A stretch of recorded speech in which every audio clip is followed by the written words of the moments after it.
What you doing? Draining this stuff.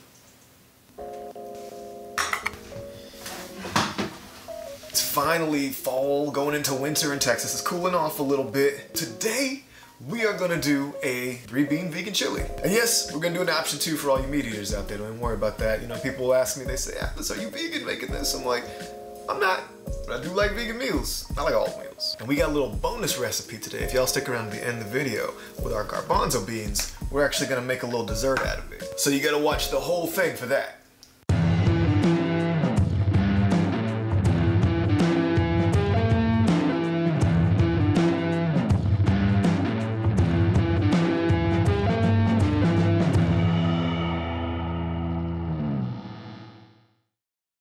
Alright, so here's what you're gonna need to make this chili. We've got 1 can of low sodium kidney beans, a can of corn, no salt added, 1 can of black beans, also, there's a theme here, no salt. Well, no salt added anyway. Take a clove out of our garlic. We've got 1 medium red pepper. Then we got a couple cans of fire roasted tomatoes, 1 with garlic and 1 without. And what's interesting is the one with garlic actually has less salt than the one that doesn't. Why that is, I don't know. But garlic's delicious and it's less salt. So go with that if you can find it. We've got 1 can of tomato sauce, 1 of garbanzo beans. Now this is the one that we're gonna do something special with at the end of it. We're also gonna need a couple of spices. So you need about a tablespoon of cumin, 1 of cinnamon, and then some garlic powder to throw in. A little bit of cayenne too if you like spice into it. I got a bit of a baby mouth, I can't handle too much spice, but feel free to add as much as you like and just spice it up. Cinnamon, cumin, a little bit of cayenne pepper, roasted garlic powder, and a little bit of cooking oil. And then of course, a little bit of that Himalayan sea salt if you're into that. All right, so before we go too deep, let's talk nutrition. So what are you getting out of this? All of this is gonna give you about 8 servings total. A little more, a little less, depending on how much you eat. Looking at about 218 calories per serving, about 10 grams of protein. And keep in mind that even though this is a healthier option for you, it's got a lot of fiber. It also has a lot of carbs because beans just translates to a bunch of carbs, plus you got corn in it. But despite all the carbs you're getting in it, it is a very low fat meal as well. You're getting about 3 grams of fat per. So the meat eater option, you can add a 99% lean turkey to it, which then gives you just over 20 grams of protein per serving, raises it about 70 calories, adds a little bit more salt to it, but not too much. So you're also getting potassium in it, vitamin A, and vitamin C. So it's got you covered. So if you're looking for a little comfort food that's also a little bit healthy for you, but tastes great, that's the way to go. And now, step number 1.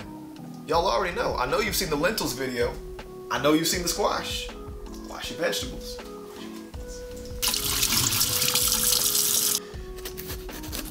Everyone does Chickens. We can't. So I'm gonna add a little bit of olive oil here to our pan. I'm pretty much gonna use that to coat the peppers here in a bit.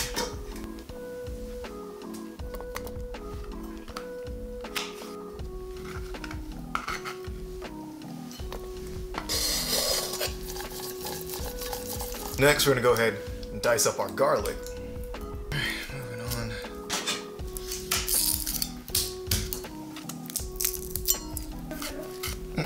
Not yet.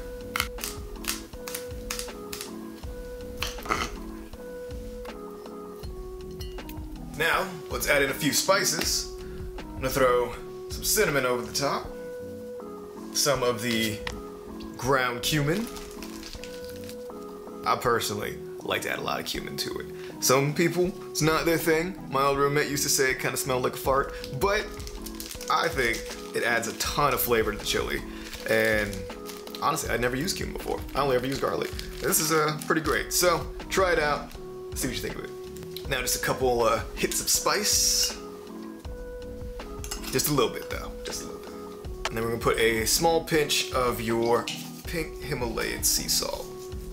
We're gonna go ahead and put this over a medium heat and just kind of toast the peppers a little bit, get everything warmed up, and then we're gonna add our tomatoes.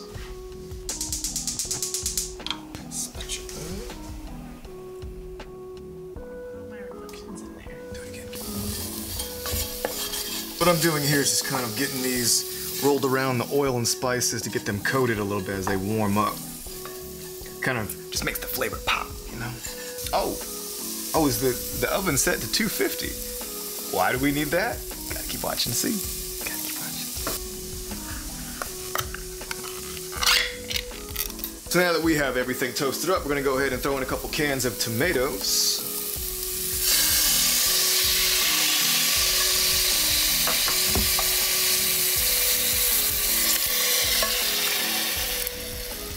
And 1 can of the tomato sauce. You can also use tomato paste to kind of thicken it up a little bit, but honestly, sauce or paste, you're good to go.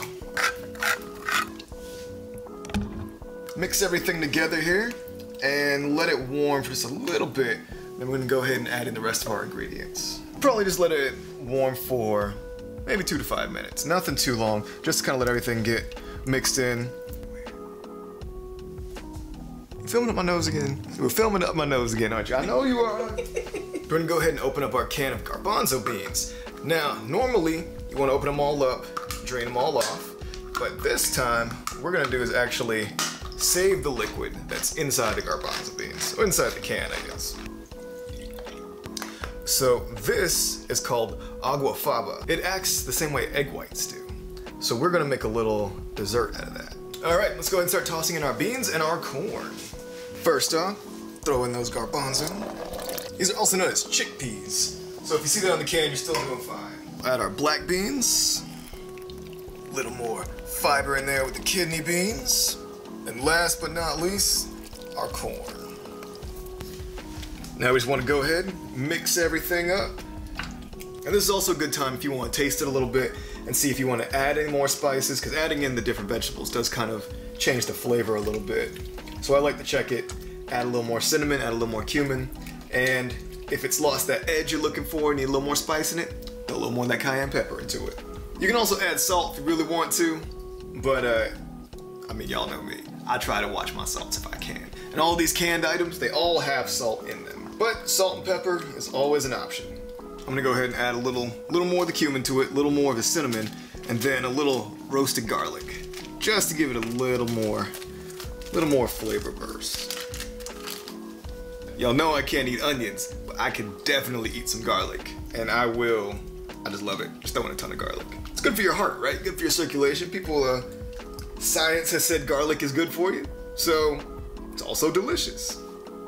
So at this stage, this would be a good point to add in any sort of, if you want to do the lean turkey. So we actually had already prepped some lean turkey and got it cooked up, and it's just in a Tupperware, which you can throw in, but this is the perfect time to really get that turkey to absorb the flavor. So we're gonna go ahead and let this, bring it up to like a medium temperature, let it start to bubble a bit, and then let it simmer for about 20 minutes. Cover it, and just play the waiting game.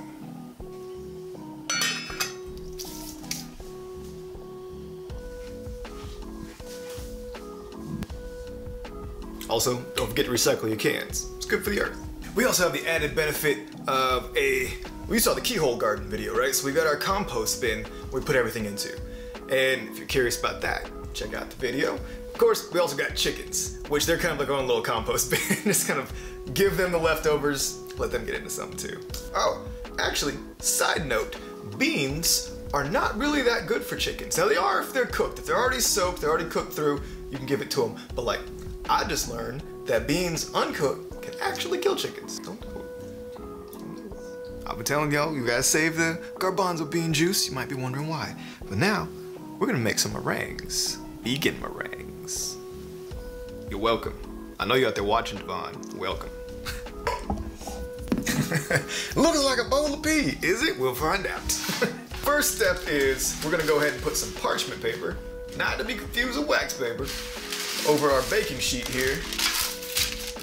So with this one, you can use a hand mixer or you can use a stand mixer. Either one works fine. If you're doing it by hand, it's gonna take a little longer, give you a little bit more of that forearm strength. But today, we're gonna use a stand mixer.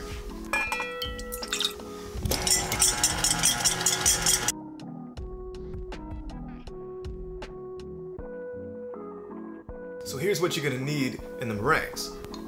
2/3 cup sugar, got a teaspoon of vanilla extract, sugar, bean water, purple. All right, mix it up.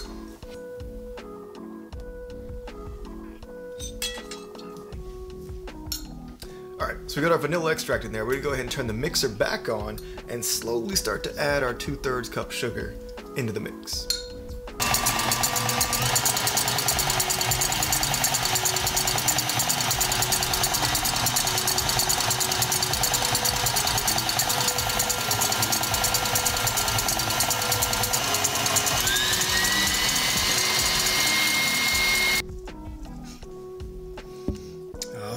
That chili's starting to smell pretty good. I don't know if y'all can smell it from there, but it's delicious. Once these start to give you a pretty solid peak to them, that means it's ready.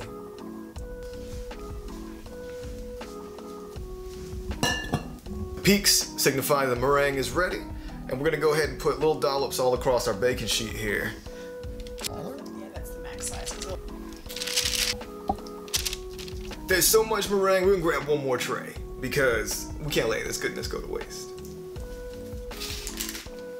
Here we go, look at all of these marshmallow cookies we're gonna have here soon. We still got a ton left over. From that one can, we were able to make this much meringue. And I don't know if y'all know this, but it's also just delicious as it is, so. I'm just gonna eat this while I wait for these to cook. It's gonna take me a minute. 2 hours at a low temperature. Which, as you saw earlier, about 250 degrees. Did I mention that all this is vegan and gluten-free? Just saying. And it's also delicious. Delicious.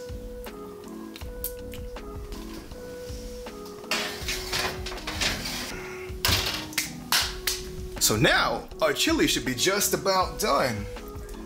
Let's see what we've got. Oh yes. Gonna go ahead and turn that heat off. And we're gonna get ready to start putting it in some bowls.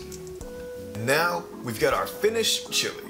So what I've done with this actually is put a little bit of cheese on top and add a little more vegetables, put in a couple leaves of spinach. But completely up to you if you want that or not.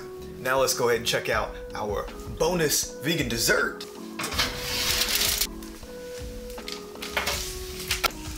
Oh, it just popped right off of it. Let's see how they came out.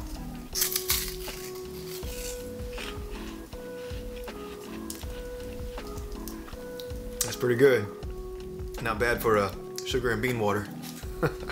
It almost has a bit of a hint of peanut butter to it, which I'm not sure where that comes from.